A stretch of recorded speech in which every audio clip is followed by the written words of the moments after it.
രാമായണത്തെക്കുറിച്ച് നമ്മൾ നിത്യം സംസാരിച്ചു പോകുമ്പോൾ വളരെ ശ്രദ്ധാപൂർവം നമ്മൾ പരിഗണിക്കേണ്ട ഒരു കാര്യമുണ്ട്. അത് ഈ ഇതിഹാസ കവികൾ എന്ന് നമ്മൾ വിളിക്കുന്ന വ്യാസനും വാൽമീകിയും എല്ലാ സമയത്തും നമ്മളുടെ മുമ്പിൽ അവർ തമ്മിലുള്ള ഒരു താരതമ്യം നിലവിലുണ്ട്. ഇന്ത്യയിൽ നമ്മൾ രാമായണത്തെക്കുറിച്ച് പറയുമ്പോൾ നമ്മൾ മഹാഭാരതത്തെ ഓർക്കും, മഹാഭാരതത്തെക്കുറിച്ച് പറയുമ്പോൾ നമ്മൾ രാമായണത്തെ ഓർക്കും.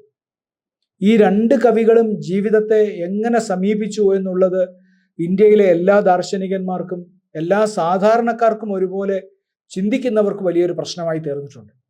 അവരുടെ വലിയ ആലോചനയ്ക്ക് അത് വിഷയമായിട്ടുണ്ട്.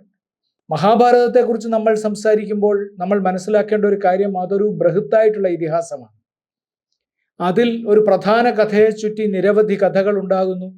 അതിലെ ഓരോ കഥാപാത്രവും തൻ്റെ വാദഗതികൾ സമർത്ഥിക്കാൻ വേണ്ടി പുതിയ പുതിയ കഥകൾ പറയുന്നു. അങ്ങനെ ഉപോൽപ്പന്നം എന്ന നിലയിൽ നമുക്ക് ലഭിച്ചിട്ടുള്ള നിരവധി കഥകൾ ലോകത്ത് വളരെയധികം ശ്രദ്ധ നേടിയിട്ടുണ്ട്. ഉദാഹരണത്തിന് ശാകുന്തളം, നളചരിതം, ഇതൊക്കെ അതിലെ ഉദാഹരണ കഥകളാണ്. പ്രധാന കഥയ്ക്ക് അനുപൂരകമായി വരുന്ന കഥകളാണ്.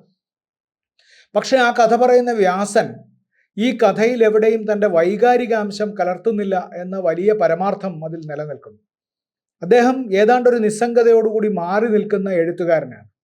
അതിലേക്ക് അദ്ദേഹം വൈകാരികാംശത്തെ കലർത്തുന്നതേയില്ല. പാണ്ഡവരുടെ ദുഃഖം പറയുമ്പോൾ, കൗരവരുടെ സന്ദിഗ്ധത പറയുമ്പോൾ, ഭീഷ്മരെ പോലെ ഒരു മഹാരഥന്റെ വലിയ ജീവിത സങ്കീർണത പറയുമ്പോഴൊന്നും അതിൽ വൈകാരികത കലരുന്നില്ല. പകരം മാറി നിന്നാണ് ആ കഥ പറയുന്നത്. വാൽമീകിയെ സംബന്ധിച്ചുള്ള ഏറ്റവും വലിയ വ്യത്യാസം, വാൽമീകി വൈകാരികമായിട്ടാണ് രാമകഥ പറഞ്ഞത് എന്നതാണ്. വൈകാരികമായിട്ടാണ് പറഞ്ഞത്. വ്യാസനെ സംബന്ധിച്ചിടത്തോളം ധർമ്മം അത് നിഹിതമാണ് ഗുഹയിൽ എന്നാണ് പറഞ്ഞത്. ധർമ്മസ്യ തത്വം നിഹിതം ഗുഹായാം. ധർമ്മസ്യ തത്വം നിഹിതം ഗുഹായാം. ധർമ്മത്തിന്റെ തത്വം ഗുഹയിൽ ഒളിപ്പിക്കപ്പെട്ടിരിക്കുന്നു. അതുകൊണ്ട് തന്നെ അതിൻ്റെ സങ്കീർണതയിൽ അദ്ദേഹത്തിന് എല്ലായ്പ്പോഴും ആശങ്കയുണ്ടായിരുന്നു. എന്താണ് ധർമ്മം, എന്താണ് അധർമ്മം എന്ന് എവിടെയെങ്കിലും അദ്ദേഹത്തിൻ്റെതായ ഒരു പ്രസ്താവന നടത്തിയില്ല. പക്ഷേ വാൽമീകിയെ സംബന്ധിച്ചിടത്തോളം രാമനെ അവതരിപ്പിക്കുമ്പോൾ അതിൻ്റെ പ്രാരംഭം മുതൽ അദ്ദേഹത്തിന് രാമനെ അവതരിപ്പിക്കുന്നതിൽ വലിയ ഒരു ലക്ഷ്യമുണ്ട്. ആ ലക്ഷ്യത്തിൻ്റെ വൈകാരികത രാമായണത്തിൽ ഉടനീളം വ്യാപിച്ചിട്ടുണ്ട്. ആ വൈകാരികതയാണ് എഴുത്തച്ഛൻ അരിച്ചെടുത്ത് സൂക്ഷിച്ചത്. അതിൽ ആ വൈകാരികതയെ അതേപടി സ്വീകരിക്കുകയല്ല എഴുത്തച്ഛൻ ചെയ്തത്. എഴുത്തച്ഛൻ ആ വൈകാരികതയുടെ ഒരു സാരാംശം സ്വീകരിച്ച് അതിലേക്ക് എഴുത്തച്ഛൻ ആവശ്യമുള്ള ഭക്തി കലർത്തുകയാണ് ചെയ്തത്. വാൽമീകി രാമായണത്തിൽ രാമനെ അവതരിപ്പിച്ചതിൻ്റെ ഏറ്റവും വലിയ സത്യം ഇന്ത്യയിൽ തിരിച്ചറിഞ്ഞത് ആര് എന്ന് ചോദിച്ചാൽ അത് ഗാന്ധിജിയാണെന്ന് നമുക്ക് പറയാം. രാമജീവിതത്തെ ആസ്പദമാക്കി അദ്ദേഹം രാമരാജ്യം എന്ന വലിയ ഒരു സങ്കല്പം ഉണ്ടാക്കിയെടുത്തു. അത് അദ്ദേഹത്തെ സംബന്ധിച്ചിടത്തോളം വലിയൊരു ആദർശമായിരുന്നു. ആ ആദർശത്തിന് അനുഗുണമായി വാൽമീകി എന്താണ് സൃഷ്ടിച്ചത് എന്ന് നമ്മൾ ആലോചിക്കണം. അതിൻ്റെ വൈകാരികാവസ്ഥ എന്താണ്?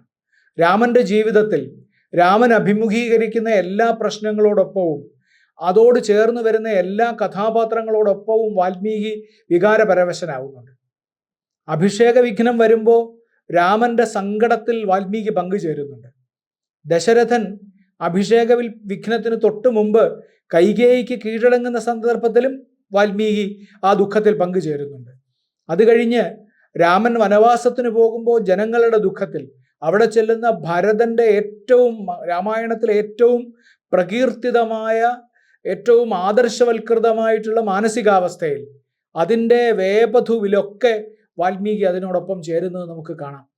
അത് അവസാനം വരെ അത് ചേരുന്നുണ്ട്. യുദ്ധകാണ്ഡത്തിൽ രാമായണം അവസാനിക്കുന്നു എന്ന് വിശ്വസിക്കുന്നവർക്കും അതല്ല, ഉത്തര രാമായണം കൂടി ചേർന്ന് മനുഷ്യ മഹാഗാഥയായിട്ട് അത് സമാപിക്കുന്നത് എന്ന് വിചാരിക്കുന്നവർക്കും ഈ വാൽമീകിയുടെ വൈകാരികത മനസ്സിലാക്കാൻ കഴിയും. ആദ്യന്തം. അതുകൊണ്ട് തന്നെ നമുക്ക് വേണമെങ്കിൽ കുറച്ച് കടത്തി പറഞ്ഞാൽ വാൽമീകി വലിയൊരു റൊമാൻറ്റിക് ആയിരുന്നു എന്ന് പറയാൻ സാധ്യതയുണ്ട്. റൊമാൻറ്റിസിസം എന്ന് പറയുന്ന വാക്കൊക്കെ വാൽമീകി രാമായണം എഴുതി എത്രയോ കാലത്തിന് ശേഷമാണ് പ്രചാരത്തിലെത്തിയത്. അങ്ങനെ ഒരു മനുഷ്യർക്ക്, കവികൾക്ക് പൊതുവെ അങ്ങനെ ഒരു അവസ്ഥ ഉണ്ടാകാമെന്ന് ചില സൈദ്ധാന്തികർ കണ്ടെത്തിയത്, അതിനെപ്പറ്റി വോളിയം കണക്കിന് പുസ്തകങ്ങളൊക്കെ എഴുതിയതൊക്കെ അതിന് ശേഷമാണ്. പക്ഷേ ഈ വൈകാരികതയെ അടിസ്ഥാനമാക്കി നമ്മൾ പരിശോധിച്ച് നോക്കിയാൽ നമുക്ക് അങ്ങനെ വേണമെങ്കിലും പറയാൻ കഴിയും. അതാണ് വാൽമീകിയുടെ വലിയ മഹത്വം.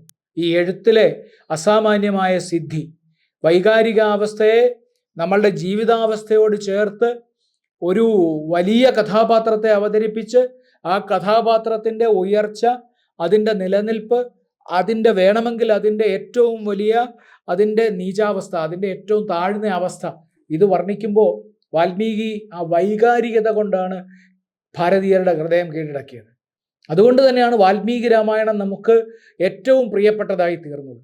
മഹാഭാരതം അത്രയും പ്രിയപ്പെട്ടതായിരിക്കെ നമ്മൾ മഹാഭാരതത്തെ എല്ലാ സമയത്തും നമ്മളുടെ കൂടെ കൊണ്ടു നടക്കാൻ തയ്യാറാവാതിരിക്കുകയും വാൽമീകി രാമായണത്തെ അഥവാ രാമായണത്തിൻ്റെ അനേകം പാഠഭേദങ്ങളെ നമ്മൾ കൂടെ കൊണ്ടു നടക്കാൻ തയ്യാറാവുകയും ചെയ്തത് ഈ വൈകാരികത, സാധാരണ മനുഷ്യൻ്റെ ജീവിതത്തിലെ വൈകാരികതയെ ഈ അതീത ജീവിതങ്ങളിലേക്ക് സംക്രമിപ്പിക്കുകയും അതിലെ രാക്ഷസനായാലും വാനരനായാലും മനുഷ്യനായാലും അതിലേക്ക് കടന്നു വരുന്ന ദേവന്മാരായാലും ഋഷിവര്യന്മാരായാലും എല്ലാവരിലേക്കും ഇത് സംക്രമിപ്പിക്കുകയും ചെയ്യാൻ വാൽമീകിക്ക് കഴിഞ്ഞു എന്നതുകൊണ്ടാണ്. അതുകൊണ്ടാണ് നമ്മൾ അതിനെ ക്ലാസിക് എന്ന് വിളിക്കുന്നത്. അതുകൊണ്ടാണ് വാൽമീകി ലോകത്തിലെ ഏറ്റവും മികച്ച കവിയായി ഇന്നും നിലനിൽക്കുന്നത്. നമ്മളുടെ മുമ്പിൽ എത്ര കവികൾ കടന്നുപോയിട്ടും നമ്മൾ വാൽമീകി കോകിലം എന്ന് വിളിച്ച് ആദരിക്കുന്നത് അതുകൊണ്ടാണ്. വലിയ ദിവ്യ ഗുരു എന്ന് നമ്മൾ പറയുന്നത് അതുകൊണ്ടാണ്. അദ്ദേഹം വ്യാസനെ പോലെ തന്നെ വിശ്വഗുരുവായി അവതരിപ്പിക്കപ്പെടുന്നതും അതുകൊണ്ടാണ്.